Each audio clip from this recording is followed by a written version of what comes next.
Shameless plug. I know the graphic gonna go up. Put it up for me, whatever, Sonny. July 25th, Thursday, sample challenge tournament on my Twitch channel, twitch.tv/BC430. Shout out to you, Sonny, for creating the flyer. But yeah, got prizes and everything for first place, second place winners, all that stuff. So make sure you come through. 16 participants. So I got a bracket already ready and everything. So it's going down. They're dope too. July 25th. Welcome to another episode of The Rundown. I'm your host, FIFA 24/7. We got a couple pluses today, but it is what it is. You should know who they are.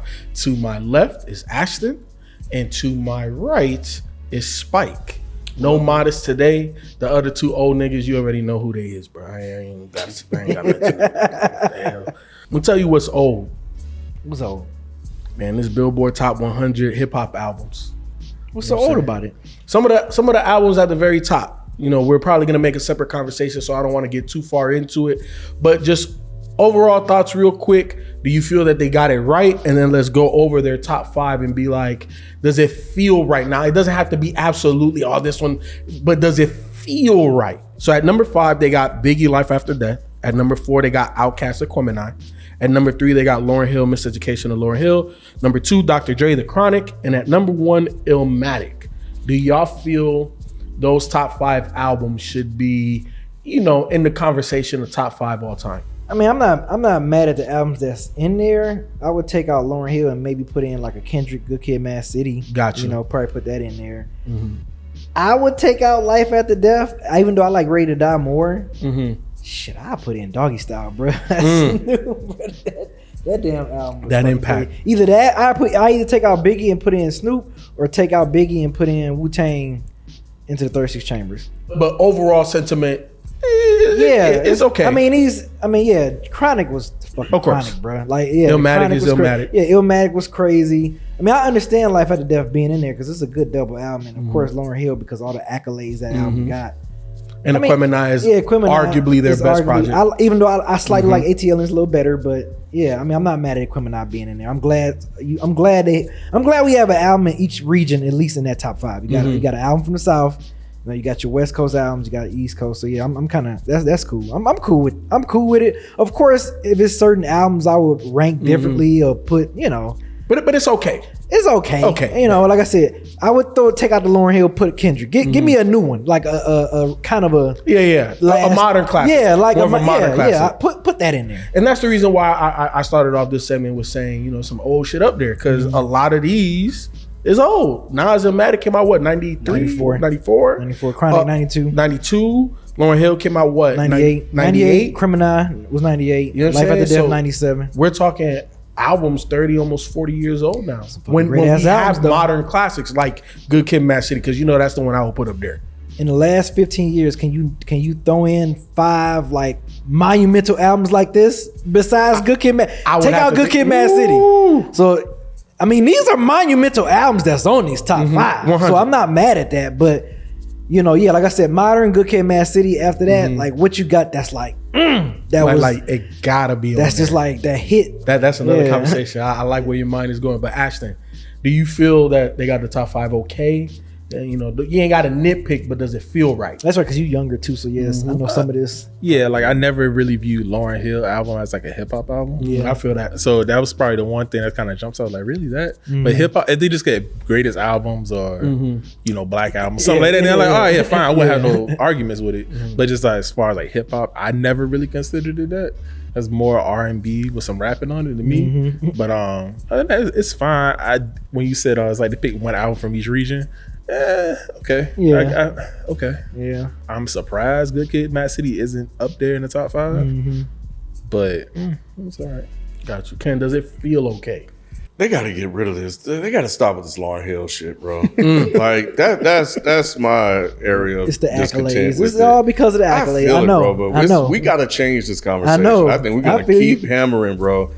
It's not a hip hop album. Yeah. They gotta let it go. These institutions. Enough's enough. Even Life After Death, like top 5, no. Yeah. It's I'm with you, B. I'm with you. We done with the 90s. Put some new shit in there, bro. Yeah. Put some new shit in there that's deserving of it. So I like Good Kid, Mad City being one of those albums that go in there. What about you, Spike? Does it feel okay? Pause. Spike is on one today, boy. Now get that Lauryn Hill out here, like y'all said, man. Get Kick Rock's Lauryn Hill. It's not that it's a bad album. It's just not a hip hop album. But I would replace that sentiment. Good Kid, Mad City. I could even go with Get Rich or Die Trying. I think that Life After Death is one of the best double albums ever. So I think it deserves to be there. Like, it's still nobody rapping like Big was rapping on that album. Like, you can still put that on the day and it sound like it came out in 2023.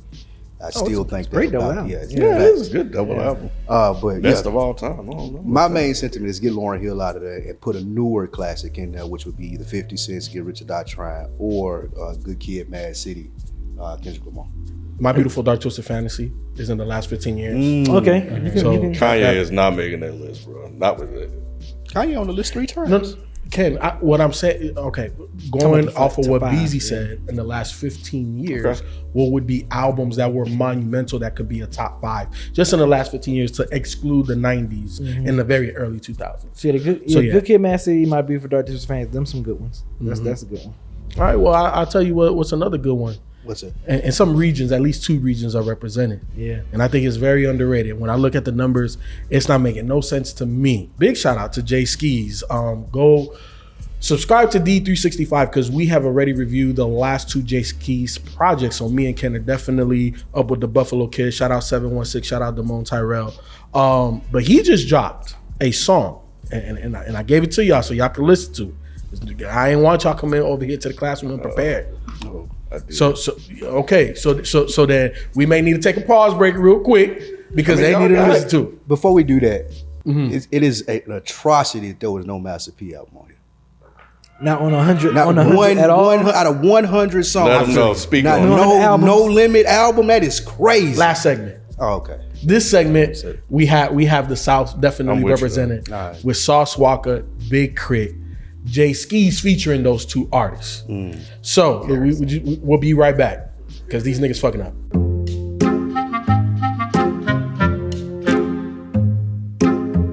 And we're back. So look, finally these niggas did their homework.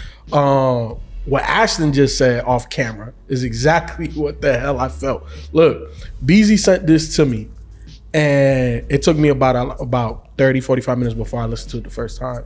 Then I hit that nigga back and I said, bro, this is the Big Crit that we need.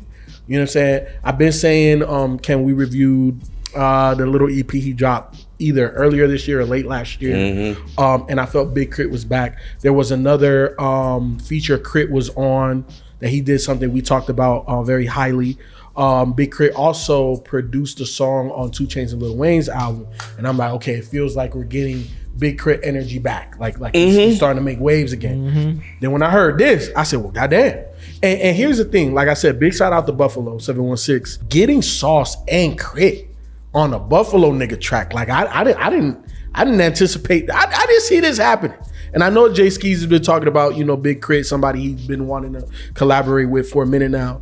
So that's dope, you know what I'm saying? But how do y'all feel about the track? Is it criminally underrated? Because Ken, I don't know if you looked at how many views it has. It's like barely 100-some thousand.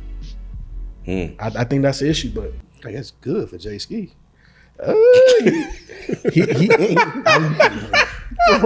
Not when you have Sauce and Crit on your record though. He's been featured on, or he's had Conway on his joints. Yeah, he's on drum work. Exactly, he's on drum work. That's done more than that. You know what I'm saying? So that's all I'm saying. But either way, But do Sauce and Crit move the needle like that No. though? Maybe I think Sauce that's probably does. why. Sauce does. so. Need to get some of them Kendrick bots. To get more than 100, you said 100K. Yeah, no, Sauce does millions or hundreds of thousands, like 500,000, 300. Look at his videos, bro. Like Well, maybe it'll get there. I don't know. I think, but in terms of the song, I think it's dope. I think they all were on par with each other. I was really curious to see how Crit was gonna sound. Over this, and he brought it. He brought it. yeah. that's the return of forever Crit right there, boy. I was like, Yeah, okay, Crit. When you said it, now I'm hearing it. Now I think there's a comeback happening. Yeah. He's on his way. He feels rejuvenated, inspired, left out. Yes. And he's just here to remind people was talking about them last 2 albums. Bro. Yeah, man. Yeah. Yeah. So we'll see what he does. And I think this economy in terms of the music is right for him. The way the business is set up is perfect. Maybe he was a little early. Because you see what Sauce doing, you see what Jay Ski's doing, and both of them can rap. And I was even Sauce did his thing. Sauce I fucks with Sauce, man. Yeah, I fucks with Sauce. yeah. And the slowing down a little screw part he does. At first I was like, oh, a beat change, but I was like, oh, because remember on the album he did that at the end of every song. In the actual, like if you listen to it on streaming or whatever, it doesn't have that. They just did that for the video. Oh, okay. Yep. Like I said off camera, this is the crit I miss. I'll just wait for him to say 86 in the song. Like we definitely would have been on. Right. And I remember watching the video for this, Crit kept posting it. And I was like, oh yeah, Sauce Walker. Cause I finally checked out Ghetto Gospel 3 after last time I was here. What you think? I fuck with it. It's great. It's great. He makes a lot of different types of mixtapes in his albums. Yeah. But for me, the Ghetto Gospels, if you want to listen to part 1 and 2, listen to those. Like, I don't know if you might rock with the strip clubby, trap, ratchet type stuff. I mean, he can make it, but it's like I prefer the Ghetto Gospel. Yeah, so Ghetto Gospel 3 has been in rotation Yes. lately. So seeing like, oh, Crit and Sauce Walker, okay, cool. Yeah. Jay Ski, I'm familiar with him, but it's never like, oh, let me go out my way. Oh, Jay Ski dropped, let me go check this out. That's not, he hasn't gotten that there with me, but I fuck with the song. It's solid. I ain't mad at it. I like Crit. I always appreciate Crit flow as far as him being back on it. Sauce Walker, Ghetto Gospel 3. That's upper echelon Sauce right there. So I like to see him involving himself with more people, getting himself more out there. As far as I know, the last album that came out, it's a lot of big name features on there. So I do like to see him in his bag as to where he's getting more notoriety. And Jay Ski did the smart thing as far as going to get people from the South so people can hear him that may not be familiar with who he is. Because I don't think his music really registers down South like that. Nah, it doesn't. Now he does have some songs that they would vibe, but it's very few. So I know we got 2 more things to get into, but if Crit wasn't on the song, would you impress? Okay. Damn! He didn't even finish the question. You wouldn't have liked it? I wouldn't even. He wouldn't even press play, bro. Even with Sauce Walker on there? Nah, not really. I mean, I fuck with Crit. Crit's one of my, like, when he was coming out, that Crit was his. Yeah. One of my all-time favorite albums. So that's gonna get me to tune into it. But Sauce Walker's not a draw as a feature for me. I like his music when he in his bag, but him listening to somebody else, that's like, okay. Spiker would be like, who's this nigga Crit rapper with? Man, bro. I'm completely against you on that one. If I see Sauce Walker as a feature, nigga, I'm clicking He's on a it. draw for you? Yes. Really? 100%. Especially as a feature, depending on the artist that he's featuring with. So when I see a Jay Skis, like, I know what he's gonna be on. You know what I'm saying? If I see him like with Juicy J, I know what he's gonna be on. But this is the type of hip hop that I kind of, go towards, lean on when it comes to Sauce. He's getting that way. Like right now, he hasn't been, I'll say that. Post Ghetto Gospel 3, he does like the freestyles and shit, I'm gonna click on 100% now.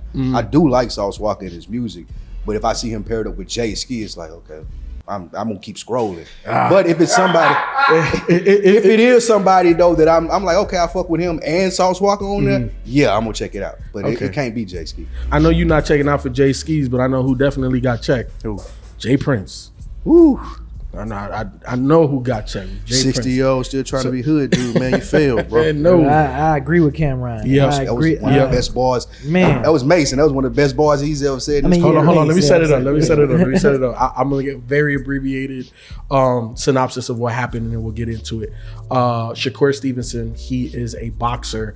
I believe he is represented by Jay Prince. Cam and Mace, you know what I'm saying, were very direct as to their criticisms of his fight, so that, it don't feel like he moved the needle, look like he was kind of uninspired. Woo-woo. Jay Prince felt a certain type of way, and Cam and Mace basically told him, well, like, who are you to tell me to what I think and what I gotta say? And they gonna keep it real. That's why they show is called It Is What It Is. I think what Mace said was probably the most, and you alluded to it, be like, you 60 years old, acting like the boogeyman, acting like the street dude, like I'm supposed to be intimidated by you from something I said professionally. It wasn't disrespectful to Shakur at all. And Just his opinion. it's just our opinion. if Stephen A. Smith was up here saying it on ESPN, or if Skip Bayless or Shannon Sharp was saying it on any one of their platforms, you're not approaching them in the same way that you come after me, Cameron, and May. So don't disrespect our craft. I respect Jay Prince. I love him. I love down south music, rap a lot, and all of that. But I think he has gotten to that point where people like, man, stop talking, bro. Like, bro, what are you doing? It's cool. Like the 90s are You over, bro. Yeah. You a businessman, We businessman bruh. now. Like, And like Mace was saying, we not little niggas, bro. Like, you ain't Right. finna son us. Like, there's Right. in no world are you going to son us. We got a full thing, corporate thing that we have rolling here, and you coming on us like some, I'm gonna intimidate you shit. That's not gonna work, bro. Yeah. So I really respected where they came from. Mm-hmm. I think people were saying they disrespectful. I thought it was right there on the line. It's like, don't fuck with us. Yeah. We won't fuck with you. yeah. It's always wild when I see people talk not crazy to Jay Prince, because they didn't say nothing crazy, but like my whole life I always grew up Jay Prince the boogeyman. You don't say nothing about rap a lot. So as I've gotten older and seeing more and more people like, who is Jay Prince? Why do you matter? That's just surprising to me because I've never seen that. That's Just the like, younger it's other generation things, saying that, though. I still think people understand the relevance that Jay Prince holds, but at some point it just don't cross over to like mainstream stuff. When you out here trying to sell a book like he was, or you jumping in beefs between Kanye and Drake, it's like, bro, you doing too much. You were better as the boogeyman. When people had to ask, like, or already knew who he was people didn't because know who of he word was. of mouth. I don't need you being the front man out here being the boogeyman too. Like, it don't work that way. Well, I tell you who's a boogeyman. Uh-oh. Kodak Black. Told that man, Plies, there will be no Trump slander in these parts. Of course he's going to say that. So I don't know if y'all saw Kodak was live on IG Live. Basically, Plies went in there, woo, woo. And Kodak, and remember the last time you was on here, we were talking about hip hop artists supporting Trump. Has your stance changed in the last couple of weeks? First off, let's start there. It still looks stupid. However, I get what Kodak is saying. He got him out of jail. Yeah. Right. That's fine. That's, yeah. Like I'm always gonna understand that him not sitting in jail, so he can do It's his not Trump surprising. thing. Yeah. But to go after Plies and because I feel like Plies is way more well informed than Kodak is. 100. So Kodak is speaking from a personal level. Plies is speaking from a more, I'm saying this because it could be detrimental to people level. So for him to go after Plies like that, I didn't really like it. But again, I get where he coming from. It was a little out of pocket, and I think everybody understands why Kodak is endorsing Trump. Like, he got you out of jail, so it makes sense. Yep. But that's you, bro. Yes. Like, it stops there. And me, right. Yeah, everything else that this man could do or has done in office that has impacted people in negative ways, like, yeah, that they have a different viewpoint. They have a different viewpoint because they're well informed about things that they've seen with his policies and stuff like that. And I don't know if applies to that guy, but he may. So his opinion I think is valid. Yours is valid from a personal standpoint, but outside of that, nah, you ain't got shit to say, bro. Feel any type of way? No, self-preservation is first. So again, like I said, I understand why Kodak did it, but you can't endorse that, man. Like, come on, guys. What are you gonna do? Come on, guys. We did this before. Endorse him personally, but don't come at me because I'm speaking like what I know is not even fact, but what I've done more research on than you. He ain't just letting me out of jail. I can speak for a lot more people than him just letting me out of jail. I know who might be getting out of jail relatively soon. Free Young Thug. I don't know if y'all seen, but just recently they appointed Judge Shakira L. Ingram. And she just removed herself. She been dismissed too. What the fuck happened? She was like, who? What case? Nah, I'm out. Oh, she left. Yeah, she recused herself. She recused herself. She used to deal with one of the people on YSL. Well, her bailiff or her clerk was. It ain't her directly. What? She Somebody- compromised? Somebody on her staff, yeah. Yeah, she's compromised, She bro. compromised with Somebody on her YSL. staff. That's as leave. well. What? They got everybody. I know, bro. It's crazy. So that's why I said Free Young Thug. Because this looks like it's just 100% missile leading toward the mistrial. From how the previous judge handled everything to now this judge recusing. This has just been a shit show from the get-go. Yeah. For 2 years straight. Dang. For 2 years straight. How do y'all feel, or what do y'all think is going to be the outcome of this trial? I think they're gonna dismiss it. Me too. It's a Mistrial. Yeah, man, it's a mess, and It's already the longest trial in Georgia history. Oh yeah, yeah, So, yeah. wow. The new judge is Judge Paige Reese Whitaker. Oh, she white. Yes, sir. No affiliation. Yes, sir. When you said Paige, I was like, Paige. yep. Yeah, 100%. man. On the judge intake form, are you melanated? No, perfect. Oh, they gonna get her too. You You think, think so? Oh yeah, yeah, they after her already. It's gonna end up being a mistrial. It's Yeah. too. They wasting too much money. It's going too long. At some point, somebody gonna step in and be like, "Y'all wrap this shit up." And they haven't really proved anything, at least from the little bit from outside Witnesses looking have in. been a shit show. The people that they were depending on to make this case all have been shit shows. Yep. So it's gonna. Yeah. Should I ever get got? Y'all better get up there and do the same shit. I'm like, it's my shoulders. This is my shoulders. That's what I'm gonna be for you, kid. I'm like, Hey, it's my I shoulders, appreciate man. it, bruh. Shit. Got you. Yo no sé nada.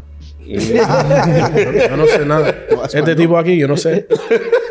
You know what I'm saying? That was another episode of The Rundown. Look, we started off with the hot Billboard 100 hip hop albums. Did it feel right? Did the top 5 feel right? Of all time. too. Of all time. Of all time. Did the top 5 feel right? Under the Radar, J Skis, Waka, Sauce Waka, and Big Crit. Go check that out. Situated. Cam and Mace, they said, fuck J Prince. And not so many words. They say, fuck No that Trump slander when it comes to hip hop. Kodak Black says rise up. And free Young Thug. Jesus Christ. Free Young Thug. This shit looks like it's a real shit show. Judge recused herself. Now they got the white lady, Ken. Mm-hmm. Is the white lady gonna sing? Beige, nah. Nah. They gon- she so gonna hold they it gonna get down? something else for her though. Okay. She gonna be out of there too. Okay. Well, Damn. you heard it from the Triple OG himself. We out. We'll catch you next time.